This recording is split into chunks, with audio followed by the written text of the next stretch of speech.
رمضان رحمت کا سامان، رمضان بخشش کا اعلان، مدنی مذاکرہ علم و عمل کا جہان۔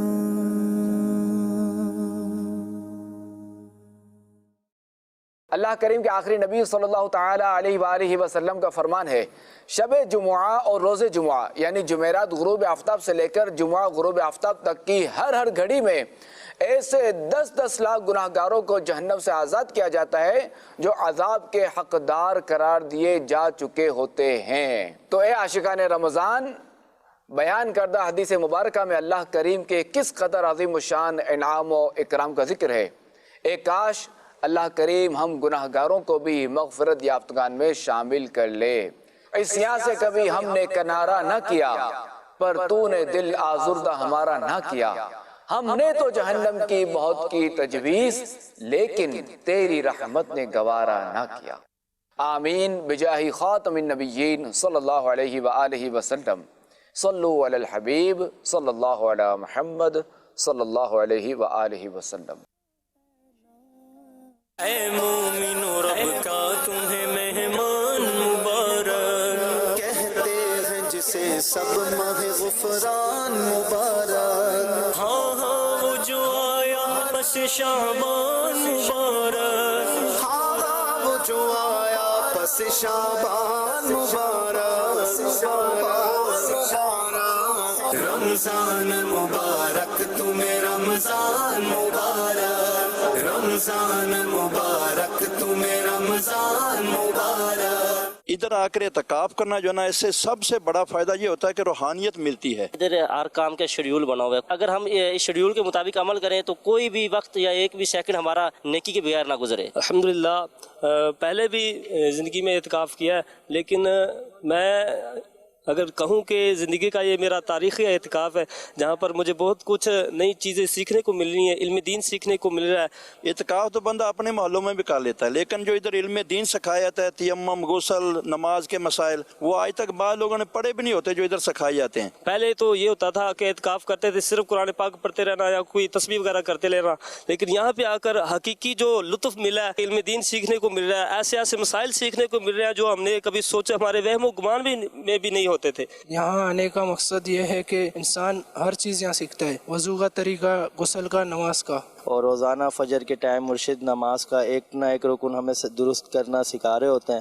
آج بھی الحمدللہ مرشد نے ہمیں سجدہ کرنے کے حوالے سے سکھایا، بہت اچھا لگا۔ حاجی عمران اتاری کے بیانات سے بھی کافی کچھ سیکھنے کو ملتا ہے۔ یہ نماز کا مکمل طریقہ جو مثلا کہ اتنی امت گزر گئی ہے، پڑھی ہیں، لیکن وہ اس میں مزہ نہیں تھا۔ جب دارالاسلامی میں آئے ہیں، یہاں پہ نماز سیکھی ہے تو الحمدللہ جو نا اس میں اب پڑھتے ہیں نماز تو ایک لذت سی محسوس ہوتی ہے۔ یہ اللہ سنت نے ہمیں یہ بتایا ماوا گٹکا کھانے یہ ختم کر لیا جائے۔ واقعی میں ایک زہر ہے یہ زہر کو چھوڑ دینا ہی اچھا ہے۔ زہر تھوڑا ہو، زیادہ ہو، کم ہو، زہر زہر ہی ہوتا ہے۔ میں دعوت اسلامی کے ماحول سے پہلے نا گٹکا وغیرہ کھاتا تھا، بہت زیادہ کھاتا تھا۔ میرے تصور میں بھی نہیں تھا کہ میں چھوڑ دوں گا، یعنی گھر والے بھی مجھے بہت بولتے تھے کہ آپ یہ چھوڑ دیں۔ اس سے انسان کو تکلیف بھی ہوتی ہے، بیماریاں بھی ہوتی ہیں۔ اس سے اچھا طریقہ یہ ہے جس پیسوں سے آپ لوگ ماوا گٹکا کھاتے ہیں، ان پیسوں سے آپ کچھ بادام وغیرہ کھا لیں یا دودھ وغیرہ پی لیں، اس سے آپ کی صحت بھی تندرست رہے گی۔ امیر اہل سنت نے جو بولی وہ دل میں لگی ہے ہماری بات۔ میں تو وہ لوگوں کو بھی کوشش کروں گا کہ واقعی میں اس زہر کو چھوڑ دو۔ تو ماشاءاللہ جب سے میں نے مدنی چینل پر نگران شورا کا بیان دیکھا، مجھے 4 سال ہو چکے ہیں، میں نے پان گٹکا کا کبھی بھی نہیں کھایا۔ مدنی چینل ایسا الیکٹرانک مبلغ ہے جو گھر گھر میں آ کر دین اسلام کی تبلیغ کر رہا ہے۔ آج مدنی چینل کو جو ہے وہ 16 سال مکمل ہو جائیں گے، اور الحمدللہ آج ہم یہاں پر موجود ہیں، ہمارے سر پر یہ امامہ شریف ہے، یہ سفید لباس ہے۔ اگر یہ کہا جائے کہ یہ مدنی چینل کی برکت سے ہے تو یہ یقیناً یہ بات غلط نہیں ہوگی۔ مدنی چینل دنیا کا وہ واحد چینل ہے، ہر لمحہ نیکی کی دعوت دیتا رہتا ہے۔ مدنی چینل ایسا چینل ہے کہ ہر فحش کلامی سے، گانے باجے بالکل اس چیز سے پاک ہے۔ مدنی چینل دیکھ کر بے نمازی نمازیں پڑھ رہے ہیں، مدنی چینل دیکھ کر ماں باپ کے نافرمان ماں باپ کے فرما بردار بن رہے ہیں، مدنی چینل دیکھ کر گالیاں بکنے والے، فحش گفتگو کرنے والے ماشاءاللہ سنتوں کے پابند بن رہے ہیں۔ مدنی چینل دیکھنے کا فائدہ ایک تو یہ ہوتا ہے کہ ہمیں فرض علوم، جو علم حاصل کرنا ہم پر فرض ہے، وہ سیکھنے کے لیے ملتے ہیں۔ اور آپ جس وقت بھی مدنی چینل کو آن کریں گے، آپ کو ہر وقت کوئی نہ کوئی قرآن پاک کے حوالے سے بتایا جا رہا ہوگا یا حدیث مبارکہ کے بارے سے یا بزرگان دین کے بارے میں، یعنی ہر وقت دین کی ہی بات کی جا رہی ہوتی ہے 24 گھنٹے۔ آ جاؤ جو نہیں سدھرے ہوئے دعوت اسلامی میں آ جاؤ، ایک دفعہ کاپ کر لو، یہ 10 دن کا آ رہے ہیں، خدا کی قسم تمہاری زندگیاں بدل جائے گی۔ آج آئے ہوئے نوجوان، میں آپ سے ہاتھ جوڑ کے التجا کر رہا ہوں کہ یہ جو مرشد نے فیض دیا ہے آپ کو، داڑھی رکھو، امامات سجاؤ، یہ سجا دو۔ 30 دن کا ایک دماغ میں آیا، الحمدللہ میں میرڈ ہوں تو بہت مشکل سے گھر والوں کو منایا، اور اکیلا ہوں میں اپنے گھر میں کمانے والا بھی، ورنہ گھر والے وہی 10 دن کے لیے بول رہے تھے۔ میرا اساتذہ نے ذہن دیا تھا کہ 1 ماہ کا اعتکاف کریں، بہت تبدیلی آئے گی طبیعت میں۔ اب یہ کہ الحمدللہ عز و جل 9 دن ہو گئے، بہت تبدیلی آئی ہے۔ میرے لیے بہت بڑا فیصلہ تھا، اللہ نے توفیق دی سمجھ لیں، تو بس یہاں پہ میں آئی گیا۔ جو رمضان کا مہینہ ہوتا ہے، رمضان کے مہینے میں لوگ اکثر سوچتے ہیں کہ رمضان کا مہینہ آ گیا ہے، سیزن ہے، کاروبار کریں گے، بٹ یہاں جتنا رش ہے لوگوں کا، ماشاءاللہ جس طریقے سے لوگ آئے ہوئے ہیں، ایسا لگتا ہے کہ لوگ ماشاءاللہ دین سے اتنی محبت کرتے ہیں، اور اس کا جو سارا کریڈٹ جاتا ہے وہ ماشاءاللہ دعوت اسلامی کو جاتا ہے، دعوت اسلامی کے بانی امیر علیہ سنت دامت برکاتہم العالیہ کو جاتا ہے۔ یقین کیجئے اس سے پہلے ہم نے ایسے رمضان کہیں نہیں گزارے، اس رمضان باقی پتہ چلا ہے کہ رمضان میں نے اپنی عمر کے اندر ایسے رمضان نہیں گزارے جیسے یہاں گزارے ہیں۔ یہاں جناب سب کچھ ہی ہمیں سکھا رہے ہیں، الف سے لے کر یہ تک، اگر ہم ان پہ سوچیں تو ہمارے لیے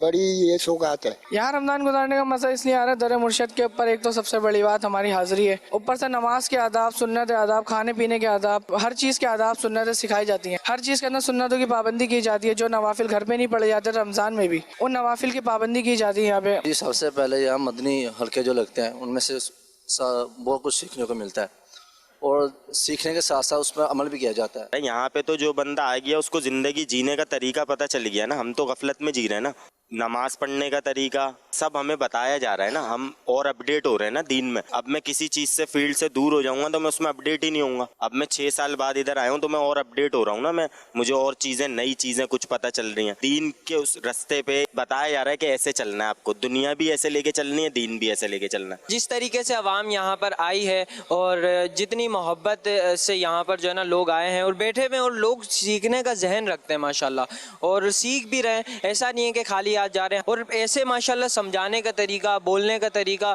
اتنا مزہ آ رہا ہوتا ہے کہ دل نہیں کرتا کہ ہم جو ہے نا دور جائیں ان سے۔ سب بتایا گیا، سب سمجھایا گیا، مصنوعی دوائیں باتھ روم سے نکلنے کی، کھانا کھانے کی، جو ہمیں نہیں پتہ تھی، اور دن میں ہم 10 دفعہ یہ کام کر رہے ہیں اور ہمیں وہ یہ نہیں پتا کہ ہم کر کیا رہے ہیں، ہم نے کرنا کیا ہے۔ باتھ روم جا رہے ہیں ایسے ہی جا رہے ہیں، واش روم سے آ رہے ہیں ایسے ہی آ رہے ہیں، کھانا کھا رہے ہیں ایسے ہی کھا رہے ہیں، کھانے کے بعد بھی کوئی دعا نہیں پڑھ رہے۔ اب یہاں آ کے ہمیں سب کچھ پتہ چلا کہ ہر چیز کی ایک دعا ہے، تو وہ ماشاءاللہ سکھائی جا رہی ہے، بتائی جا رہی ہے۔ ہم باہر ہوتے ہیں، کوئی نہ کوئی ہمارے ساتھ مسئلہ ہو جاتا ہے، جو ہماری تراویح نماز مس ہو جاتی ہے نا، پھر وہ جذبہ ہمارا ٹیمپر لو ہوتے رہتا ہے۔ یہاں پہ ہمارا ٹیمپر ہائی ہو رہا ہے، یعنی ہم تراویح پڑھ رہے ہیں، پھر اور دیگر عبادات ہیں، ہم اس میں بھی مذاکرے میں ہم شرکت کر رہے ہیں، تو ہمارا یعنی ایک ٹیمپر ہائی کی طرف جا رہا ہے، لو کی طرف نہیں جا رہا۔ ہم باہر ہیں نا تو ہمارا ٹیمپر لو کی طرف جاتا ہے۔ ہم کھانا تو آگے بھی کھاتے ہیں، لیکن جہاں پہ آئے ہیں دسترخوان لگتا ہے، کھانا ہم جب کھاتے ہیں، پہلے تو یہ تھا ہم کھا کر برتنوں میں چھوڑ دیتے تھے، لیکن یہاں آ کر پتہ لگا کہ تھال کو کیسے صاف کرنا ہے، پھر سنت کے مطابق کیسے بیٹھ کے کھانا کھانا ہے، تو اگر دسترخوان پر کھانا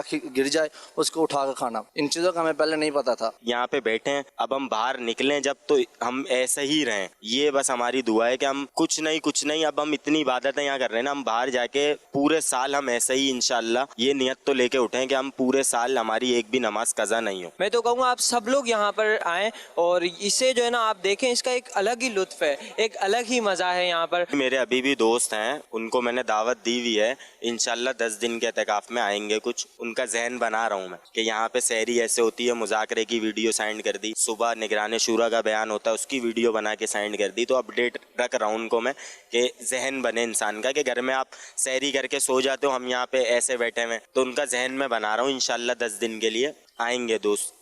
الحمدللہ رب العالمین والصلاة والسلام علی خاتم النبیین، اما بعد فاعوذ باللہ من الشیطان الرجیم، بسم اللہ الرحمن الرحیم، صلاة والسلام علیکہ یا رسول اللہ وعلی آلکہ واصحابکہ یا حبیب اللہ، صلاة والسلام علیکہ یا نبی اللہ وعلی آلکہ واصحابکہ یا نور اللہ۔